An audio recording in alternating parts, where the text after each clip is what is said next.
Hello दोस्तों, welcome to main point study. I hope आप सारे के सारे ठीक हो। तो आज हम करने वाले हैं कक्षा 10 अर्थशास्त्र की लास्ट मिनट रिवीजन। सारे के सारे चैप्टर यानी होल सिलेबस इसके अंदर हम कंप्लीट करेंगे। मैं आपको बता दूं, मैं ऐसी वीडियो जो है वो भूगोल की भी डाल चुका हूँ। भूगोल की भी मैंने रिवीजन वीडियो बना ली है। अगर आपके पास टाइम है तो नीचे डिस्क्रिप्शन में लिंक दे दूंगा, वो जाकर आप देख सकते हो। चलो जी, बहुत बातें हो गई, शुरू कर देते हैं। तो पहले तो विकास क्या है और विकास के सिद्धांत क्या है। देखो, किसी देश की जब प्रति व्यक्ति आय बढ़ती है, गरीबी कम होती है, ठीक है, और साक्षरता बढ़ती है, तो उसको हम विकास कहते हैं। यानी अच्छी चीजें बढ़ती हैं और बुरी चीजें घटती है, तो उसको हम विकास कहते हैं। नेक्स्ट है कि वर्ल्ड बैंक जो है अलग अलग देश को वर्गीकरण करने के लिए क्या मापदंड यूज करता है, तो वो यूज करता है जी प्रति व्यक्ति आय। क्या यूज करता है? पर कैपिटा इनकम, प्रति व्यक्ति आय। प्रति व्यक्ति आय निकालने का क्या फॉर्मूला होता है? कुल आय, पूरे देश की कुल आय डिपेंड में कुल पॉपुलेशन, कुल जनसंख्या। जब ये करा जाता है तो प्रति व्यक्ति आय निकलती है, ठीक है। अब वर्ल्ड बैंक क्या कहता है? वर्ल्ड बैंक कहता है कि अगर किसी देश की प्रति व्यक्ति आय 12,736 है या उससे ज्यादा है तो वो एक उच्च आय वाला देश होगा। अगर 1570 से लेकर इसके बीच में है तो विकसित माना जाएगा। और अगर 1045 से कम है साल की, तो वो एक निम्न देश माना जाएगा। ठीक है जी, आई होप ये बात आपको पता चल गई हो। अब है ना, वर्ल्ड बैंक जो क्राइटेरिया यूज करता है उसमें कुछ कमियां भी है। कौन कौन सी कमियां? 3 कमियां हैं। पहली कमी तो ये है कि वो जो इंपॉर्टेंट मापदंड होते हैं ना उसको छोड़ देता है। सिर्फ पैसों को ही देखता है ना, पर कैपिटा इनकम देखता है। बट जो इंपॉर्टेंट मापदंड होते हैं जैसे साक्षरता, शिशु मृत्यु दर, है ना, और स्वास्थ्य सुविधाएं, इन सबको जो है वो नजरअंदाज कर देता है वर्ल्ड बैंक। दूसरी वर्ल्ड बैंक की कमी है कि ये क्या करता है कि आय की असमान वितरण की जानकारी नहीं देता। सिर्फ पैसे देखकर आप नहीं बता सकते कि देश की प्रोग्रेस अच्छी है या बुरी है। ठीक है, ये अगर आपने चैप्टर देखा होगा तो पढ़ा होगा। बाकी ये बस इतना याद रखना कि बेसिकली है ना, हम सिर्फ इनकम देख के नहीं बता सकते कि कितने लोग यहाँ पर गरीब है और कितने लोग अमीर है। ठीक है, यानी असमान वितरण छुपा लेता है जो हमारा वर्ल्ड बैंक है प्रति व्यक्ति आय से। ओके, और जो इंपॉर्टेंट क्राइटेरिया है, इंपॉर्टेंट जो हमारे मापदंड है उनको छोड़ देता है। जैसे साक्षरता, साक्षरता का मतलब क्या होता है? एक देश के अंदर 7 या 7 से ज्यादा उम्र के जितने भी लोग हैं उनमें से कितने ऐसे लोग हैं जिनको एक भाषा बोलनी आती है और लिखनी आती है। शिशु मृत्यु दर क्या होता है? एक साल में प्रति साल 1000 में से 1000 बच्चे अगर पैदा होते हैं तो उसमें से कितने ऐसे बच्चे हैं जो एक साल की एज पूरी होने से पहले जिनकी डेथ हो जाती है, उसको कहते हैं शिशु मृत्यु दर। जैसे एक साल में 1000 बच्चे पैदा हो रहे हैं, 25 बच्चों की डेथ हो गई because of poor health condition, एक साल के भी नहीं हुए थे वो, तो उसे हम शिशु मृत्यु दर कहेंगे। ठीक है जी। निवल उपस्थिति अनुपात यानी 14 से 15 साल के कितने टोटल जितने भी बच्चे हैं पूरे इंडिया में या पूरे देश के अंदर, उसमें से कितने ऐसे बच्चे हैं 14 से 15 साल के जो स्कूल जाते हैं, उसको निवल उपस्थिति दर कहते हैं, अनुपात कहते हैं। ठीक है जी, चलो ये। और ये तीसरी कमी जो है जो हमारे वर्ल्ड बैंक के क्राइटेरिया का, वो ये है कि देश की अर्थव्यवस्था, देश के विकास के बारे में नहीं बताती। तो ये पॉइंट है, ये याद रखना बहुत इंपॉर्टेंट है। ठीक है, यूएनडीपी का क्या वर्गीकरण है? यूएनडीपी जो है वो उसका क्राइटेरिया अच्छा है क्योंकि वो पर कैपिटा इनकम तो लेता ही लेता है। ठीक है, पर कैपिटा इनकम भी लेता है, वो शिशु मृत्यु दर भी लेता है, शिशु मृत्यु दर के साथ वो स्वास्थ्य सुविधा वगैरह भी लेता है, निवल उपस्थिति, मतलब ये सारी चीजें जो है वो कैलकुलेट करता है यूएनडीपी। यूएनडीपी की फुल फॉर्म है यूनाइटेड नेशन डेवलपमेंट प्रोग्राम। आपसे पूछा भी जाएगा वर्ल्ड बैंक का क्राइटेरिया अच्छा है या यूएनडीपी का, तो आपको बताना है यूएनडीपी का क्राइटेरिया अच्छा है। ठीक है, क्योंकि वो पर कैपिटा इनकम भी लेता है, शिशु मृत्यु दर, स्वास्थ्य सुविधा, इन सबको देखकर ही देशों को वर्गीकरण करता है। ठीक है, यूएनडीपी जो है वो अपनी एक रिपोर्ट छापता है हर साल, जिसको एचडीआई कहते हैं, ह्यूमन डेवलपमेंट रिपोर्ट। ठीक है, नेक्स्ट वाले क्वेश्चन पे देखो, शिशु मृत्यु दर, साक्षरता दर, निवल उपस्थिति दर, ये तो मैं आपको बता ही चुका हूं। अब आते हैं टिकाऊ विकास पर। टिकाऊ विकास का मतलब क्या होता है? ऐसा विकास करना जिससे एनवायरनमेंट को कोई हार्म ना हो, ठीक है, और आने वाली पीढ़ी के लिए भी जो संसाधन है हमारे बचे रहे। ओके, चलो, तो यही था हमारा टिकाऊ विकास, जो कि हमने देख लिया, जिसको हम विकास की धारणता भी कहते हैं। अगर आपको एग्जाम में क्वेश्चन आए विकास की धारणता क्या है, तो आपको डेफिनेशन में यही लिख कर आना है। ठीक है जी, मैं थोड़ा जूम कर देता हूँ जिससे आपको, है ना। ओके, आपसे पूछा जाएगा विकास के धारणता की विशेषता बताओ। ठीक है, या हम विकास की धारणता यानी टिकाऊ विकास कैसे कर सकते हैं, क्या क्या करके हम संसाधनों को बचा सकते हैं। तो पहला तो संसाधन का ढंग से यूज करना चाहिए, नवीकरणीय संसाधन का अधिकतम यानी नए नए संसाधनों का अधिक यूज करना चाहिए। कोई वैकल्पिक संसाधन ढूंढने चाहिए, जैसे जो एनवायरनमेंट को ज्यादा नुकसान ना पहुंचाए। जैसे कि कोयला यूज कर रहे हो तो उसकी जगह आपको कुछ इलेक्ट्रिसिटी या कोयले की जगह आपको इलेक्ट्रिक कुछ यूज करना चाहिए। लास्ट है, संसाधनों को बार बार उपयोग करना चाहिए। ठीक है, अच्छे से यूज करना चाहिए संसाधनों को। ये 4 पॉइंट है जिसको आप टिकाऊ विकास कर सकते हो। एग्जाम में एक और क्वेश्चन आता है, एग्जाम में ये क्वेश्चन भी आता है कि एक बात बताओ यार, हमारे देश के अंदर जो है वो टिकाऊ विकास हम कर रहे हैं, टिकाऊ विकास हमको क्यों करना चाहिए? टिकाऊ विकास करने का सबसे मुख्य जो रीजन ये है कि हमारे जो ग्राउंड वाटर है ना, जमीन के नीचे जो पानी है, 1/3 पानी खत्म हो गया है, ये प्रॉब्लम है। दूसरी प्रॉब्लम है, बोला जा रहा है कि 40 साल बाद है ना, हमारा जो क्रूड ऑयल है, काला कच्चा तेल जो होता है वो भी खत्म हो जाएगा। तो इसलिए हमें अभी से ही टिकाऊ विकास करने की बहुत ज़्यादा ज़रूरत है। नेक्स्ट वाला क्वेश्चन है, अर्थव्यवस्था के क्षेत्र क्या है? अर्थव्यवस्था के 3 क्षेत्र है, कौन-कौन से? एक तो प्राथमिक क्षेत्र जिसमें कृषि से रिलेटेड सेवाएँ होती है, द्वितीयक क्षेत्र जिसमें आपका खनन से, सॉरी खनन कह रहा हूँ, विनिर्माण से रिलेटेड होती है, फैक्ट्री वगैरह द्वितीयक क्षेत्र में आती है, तृतीयक यानी सेवाएं वगैरह, सर्विसेज वगैरह जो होती है, सॉफ्टवेयर वगैरह है ना, ये सारी की सारी आती है। एग्जाम में आपसे पूछा जाएगा, जैसे आपसे पूछ लिया जाता है कि मान लो ये बताओ कि किसान किस में आता है, तो प्राथमिक क्षेत्र में आता है। आपसे पूछ लिया जाएगा, ध्यान से सुनना, अब बच्चे कंफ्यूज जाएंगे, टेलर किस में आता है? कुछ बच्चे बोलेंगे सर वो कपड़ा बनाता है, वो तो द्वितीयक में आएगा। नहीं बच्चे, टेलर कपड़े बनाता नहीं है, वो कपड़े सिलता है, वो सर्विस प्रोवाइड करता है, आप उसको कपड़े देते हो, वो कपड़े सिलता है ना। अब मैं जैसे मैकेनिक पूछूं तो मैकेनिक कार बनाता है या मैकेनिक कार को सही करता है? सही करता है ना, तो वो तृतीयक क्षेत्र हो गया। वैसे ही टेलर भी तृतीयक क्षेत्र में ही आएगा। संगठित और असंगठित क्षेत्र क्या होते हैं, मैं आपको बता दूं, दो तरह के क्षेत्र होते हैं, असंगठित क्षेत्र और एक होता है संगठित क्षेत्र। दोनों में डिफरेंस क्या है देख लो, बहुत इंपॉर्टेंट क्वेश्चन है आपका। संगठित और असंगठित क्षेत्र का बार बार आपसे एग्जाम में पूछा जाता है। ठीक है जी, आ जाते हैं नीचे। तो क्षेत्रक तो हो गई है। चलो एक है ना, पहले वो ये क्वेश्चन देख लेते हैं क्योंकि नीचे आएगा। ठीक है, उसके बाद हम आगे देखेंगे। सबसे पहले तो यार जीडीपी क्या होता है ये याद रखना। जीडीपी प्राथमिक, द्वितीयक और तृतीयक क्षेत्र में जितना भी उत्पादन हो रहा है, जब उनको ऐड कर दिया जाता है एक साल के अंदर, प्राथमिक, द्वितीयक और तृतीयक क्षेत्र में जो भी अंतिम वस्तु है ना, उनके मूल्यों को जब ऐड कर दिया जाता है तो हमारा सकल घरेलू उत्पाद यानी जीडीपी निकलता है। जीडीपी निकालते वक्त हमें कौन निकालता है? सरकार का मंत्रालय निकालता है। और जीडीपी निकालते वक्त हम एक बात का ध्यान रखते हैं कि मध्यवर्ती वस्तुएं नहीं लेते, है ना।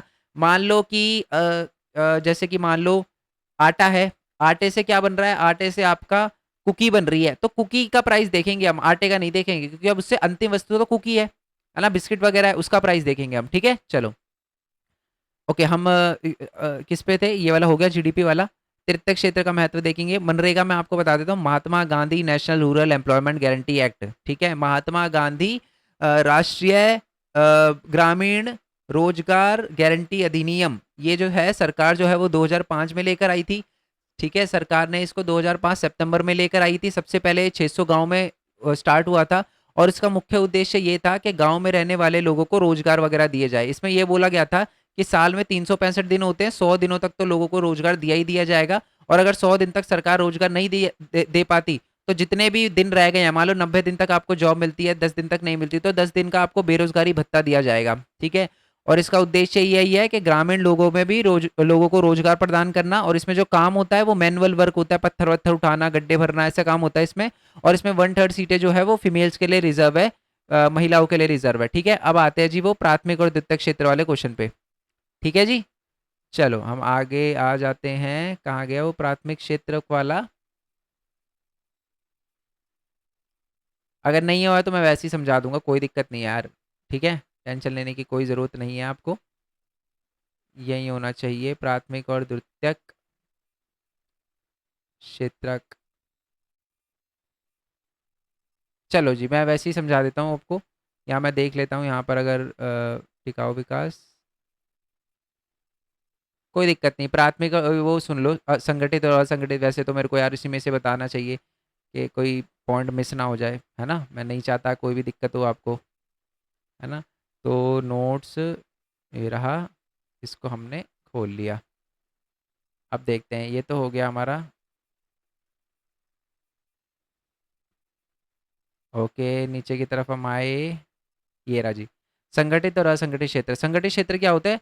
जैसे कि आपका टाटा, टाटा में कुछ कोई लोग होते हैं ना, टाटा की कंपनी में काम करते हैं, तो वो संगठित हो गया। असंगठित यानी जो फैक्ट्री में, जो ऐसी बिना कोई नाम वाली फैक्ट्री में काम करते हैं, है ना। जैसे कि पटाखे बनाने वाली फैक्ट्री तो होती है। तो देखो, जो संगठित क्षेत्र होते हैं उसमें नौकरियां फिक्स होती है, सुरक्षित होती है नौकरियां। टाटा की कंपनी में आप लग जाते हो ना, मुश्किल से हटाया जाता है आपको।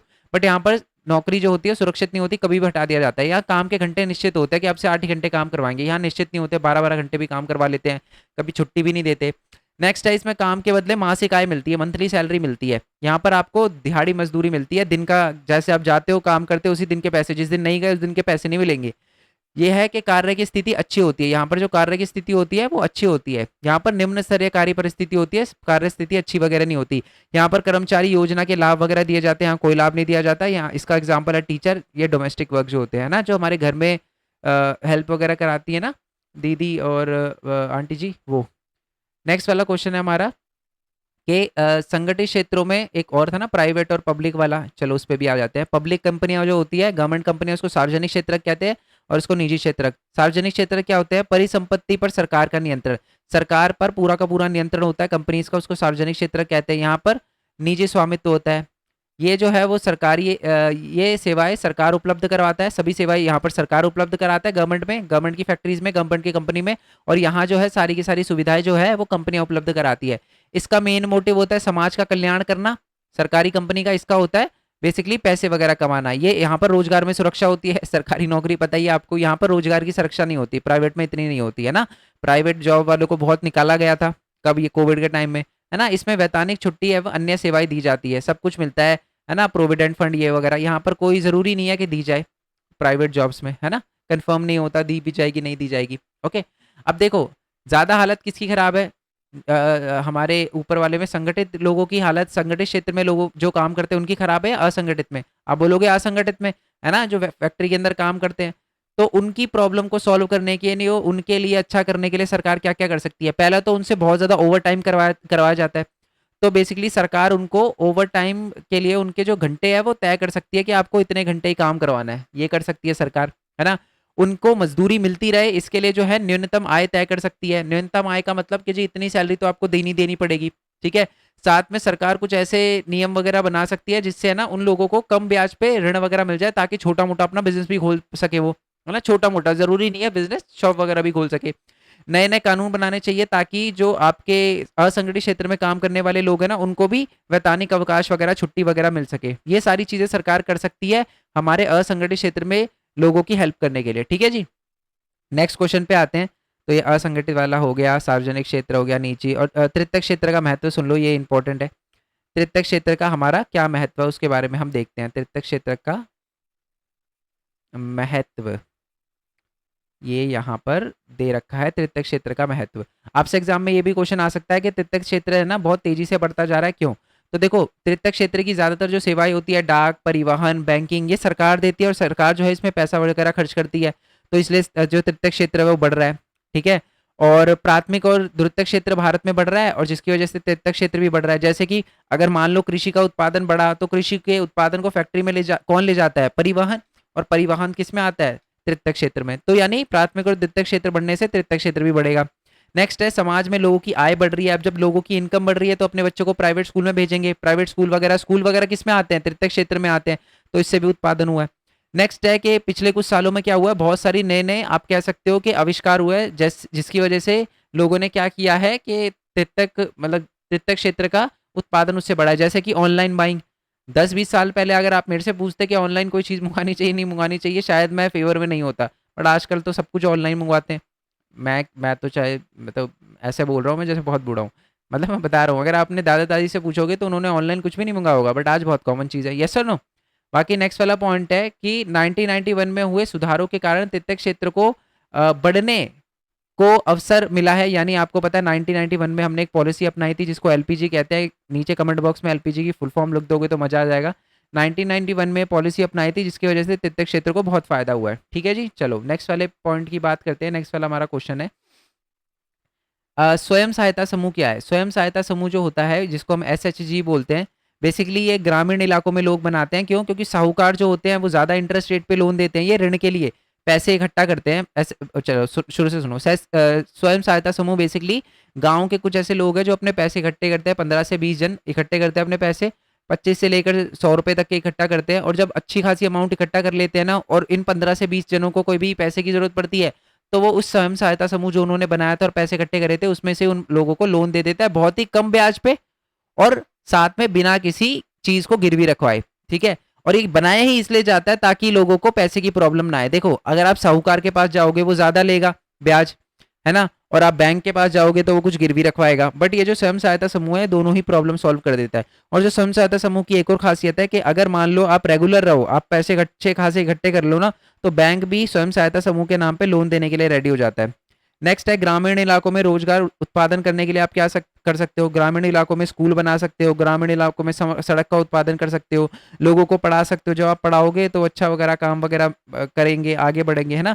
शहरों में क्या कर सकते हो? वही स्कूल, कॉलेज, ब्रिज वगैरह बनाकर, है ना। ये सारी की सारी, ये बेसिकली क्वेश्चन भी था, है ना। और एक क्वेश्चन आता ज़रूर है तीर्थ क्षेत्र के उसमें क्वेश्चन पूछा जाता है कि गांव वाले इलाके में आप कैसे रोजगार उत्पन्न कर सकते हैं, देखो ठीक है, और शहर वाले इलाकों में रोजगार कैसे उत्पन्न कर सकते हो, ज़रूर क्वेश्चन जो है वो पूछा जाता है आपसे, ठीक है।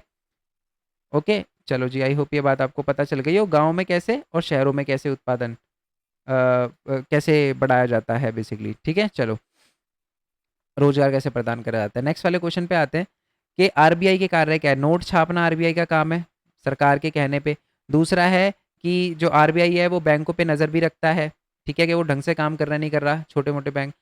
जो आरबीआई है वो ये भी नज़र रखता है कि बैंक जो अपना जमा जो है ना 15% रिजर्व रखना पड़ता है, वो भी रख रहा है या नहीं रख रहा, वो भी नज़र रखता है आरबीआई।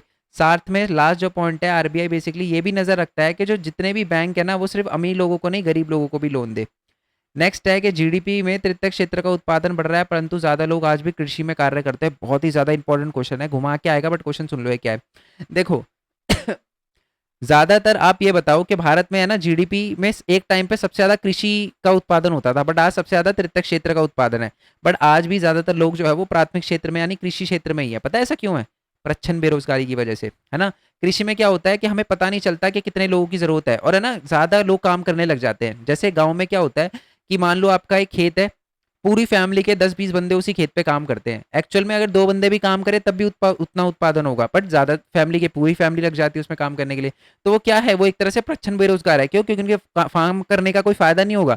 अब अगर खेत 1 एकड़ का है, लेट्स अज्यूम, तो वो 10 किलो अनाज उगाएगा या 15 किलो अनाज उगा देगा ज्यादा से ज्यादा, ऐसा थोड़ा ना 100 किलो अनाज उगा देगा। अब जमीन ही उतनी है तो, यस सर नो। तो इसी वजह से प्रच्छन्न बेरोजगारी की वजह से आज भी ज्यादातर लोग कृषि क्षेत्र में ही काम कर रहे हैं। नेक्स्ट है डब्ल्यूटीओ। क्या है डब्ल्यूटीओ का मतलब होता है वर्ल्ड ट्रेड ऑर्गेनाइजेशन। बेसिकली ये जो है व्यापार वगैरह के लिए इसका मुख्य उद्देश्य क्या है कि देशों के बीच जो है व्यापार को बढ़ाना, अंतर्राष्ट्रीय व्यापार को बढ़ाना, और देशों के अलग अलग देशों को के व्यापार को उदार बनाना, ठीक है, और जो रिस्ट्रिक्शन है उनको रिमूव वगैरह करना। और नेक्स्ट क्वेश्चन यही है, उदारीकरण क्या है? जब कोई देश बाधाओं वगैरह को व्यापार में होने वाली बाधाओं को हटा देता है तो उसको हम कहते हैं उदारीकरण। जैसे कि आपको पता है इम्पोर्ट ड्यूटी, है ना। जैसे कि देखो हम है ना पाकिस्तान से, सरकार ने पता पाकिस्तान पे वो लगा रखा है, वैसे तो पूरा ही बैन है बट एग्जाम्पल दे रहा हूँ, फेवरेट कंट्री है मेरी एग्जाम्पल देने के लिए, ठीक है। बच्चे बोलते भी है सर आपको क्या दिक्कत है पाकिस्तान से। दिक्कत दिक्कत कुछ नहीं है, बट यार जैसे ही कुछ बुरा आता है ना तो यही कंट्री याद आ जाती है, पता नहीं क्यों।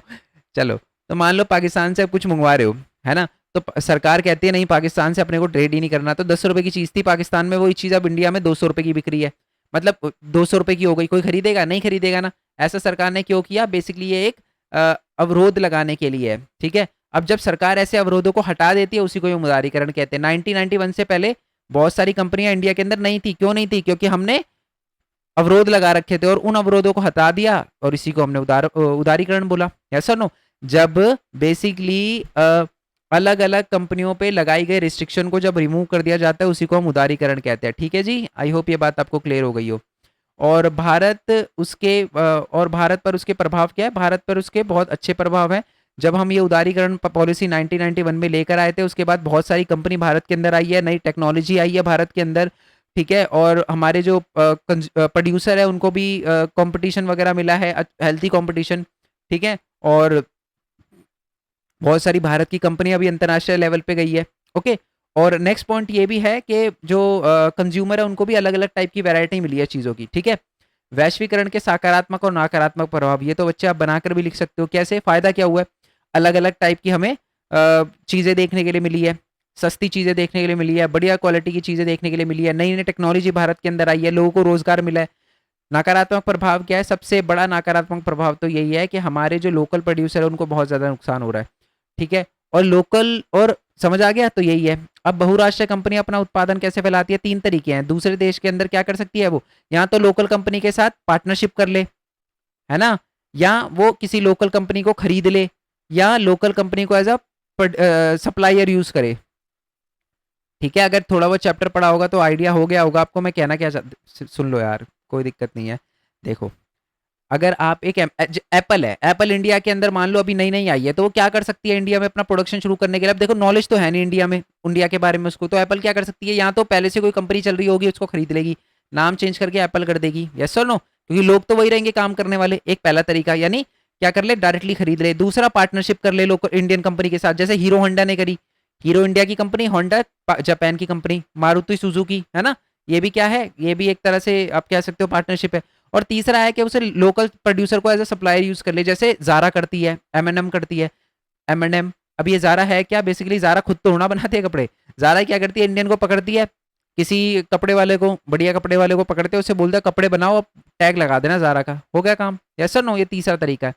अब न्याय संगत वैश्वीकरण सुन लो, ये कुछ इंपॉर्टेंट टॉपिक है, इसी के लिए मैं डायरेक्टली आपके लिए पीडीएफ वगैरह भी खोलूंगा कि न्याय संगत जो है वो है क्या, और न्याय संगत कैसे बना सकती है सरकार वैश्वीकरण को। देखो, वैश्वीकरण के कुछ नकारात्मक प्रभाव है, एग्री करते हो ना, तो उन नकारात्मक प्रभावों का सब पे असर ना हो और जो भी लाभ हो रहे हैं वो सबको मिले, उसी के लिए उसी चीज को हम कहते हैं न्याय संगत। न्याय संगत क्या होता है, दोबारा से, न्याय संगत वैश्वीकरण क्या होता है कि वैश्वीकरण के जो भी नकारात्मक प्रभाव है वो कम से कम हो और वैश्वीकरण से सबको लाभ हो, इसी को कहते हैं हम न्याय संगत वैश्वीकरण। ठीक है, अब न्याय संगत वैश्वीकरण सरकार कैसे कर सकती है, सरकार क्या कर सकती है बेसिकली वैश्वीकरण को न्याय संगत बनाने के लिए। सबसे पहले तो अगर सरकार को लगे यार बाहर से जो भी चीजें आ रही है जिससे हमारे लोकल प्रोड्यूसर को ज्यादा नुकसान होगा, तो सरकार उस पर क्या लगा सकती है, अवरोध वगैरह लगा सकती है।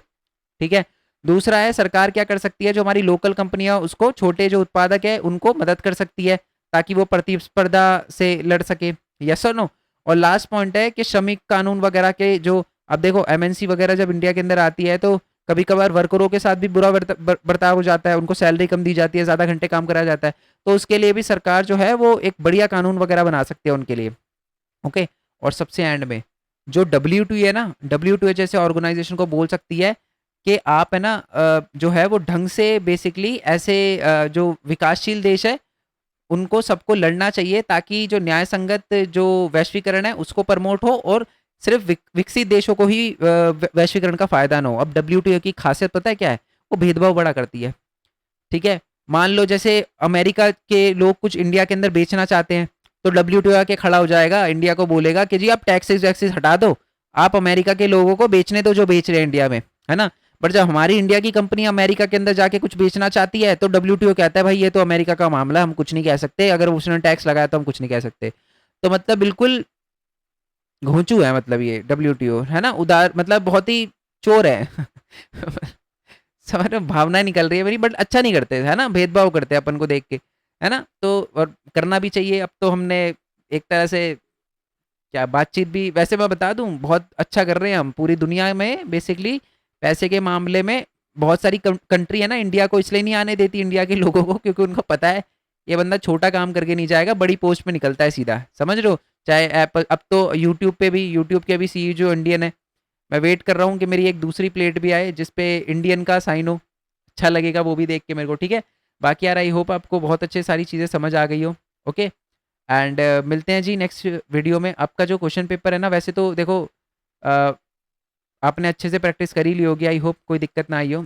और मैंने, अगर टाइम है आपके पास, अगर टाइम है तो मैं रिवीजन वगैरह की वीडियो भी डालूंगा, वो भूगोल की रिवीजन की वीडियो डाली है, वो आप देख लेना एक बार। सैम्पल पेपर का अगर देखने का टाइम है तो देख लेना, बाकी ऐसी कोई दिक्कत नहीं है।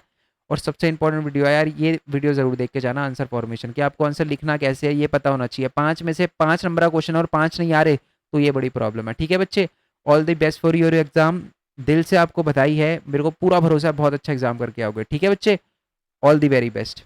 अच्छा एक है ना मैं एक और बता देता हूँ, मुद्रा वाले चैप्टर के ना और भी क्वेश्चन है, सिर्फ SEZ नहीं है, और भी छोटे छोटे क्वेश्चन है, तो एक बार ये यहाँ से देख लेना। PDF वगैरह सारी आपको वेबसाइट पे मिल जाएगी www.mainpointstudy.in, डायरेक्टली लिखोगे ना www.mainpointstudy वेबसाइट पे आ जाओगे, नोट जैसे मर्जी डाउनलोड कर लेना। मिलते हैं जी नेक्स्ट वीडियो में, तब तक के लिए thank you so much, Jai Hind, Jai Bharat, Vande Mataram, thanks for the support, bye bye.